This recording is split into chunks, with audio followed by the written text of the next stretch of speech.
Robert Mugabe, the man who ruled Zimbabwe, often with an iron fist for more than 3 decades, has died at the age of 95.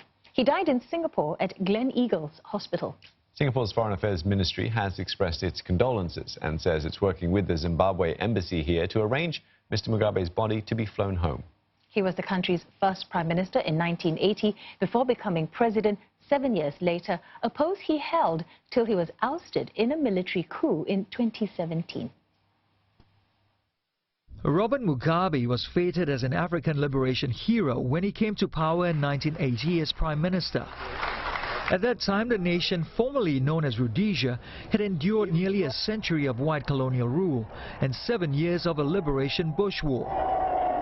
The man who once boasted of having a degree in violence suppressed dissent brutally.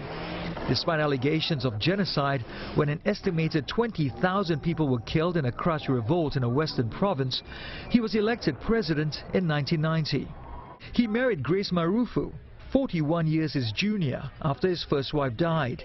In 2000, as black anger grew at the slow pace of land reform, the president authorized the invasion and seizure of white-owned commercial farms, calling it a correction of colonial injustices. This helped ruin one of Africa's most dynamic economies, which shrank by more than a third from 2000 to 2008. With unemployment rising above 80%, several million Zimbabweans fled, mostly to South Africa. There will never be a regime change here. There will always be the people of Zimbabwe in control. In 2008, inflation rose to 500 billion%, and disenchanted voters flocked to his opponent in a presidential runoff. But Western-backed former union leader Morgan Tsvangirai was later forced to withdraw when scores of his supporters were killed by thugs. As the West continued to impose sanctions on Zimbabwe over alleged atrocities, its leader expressed his anger at the UN General Assembly. If they will not assist the inclusive government in rehabilitating our economy, could they please stop their filthy, clandestine, divisive antics?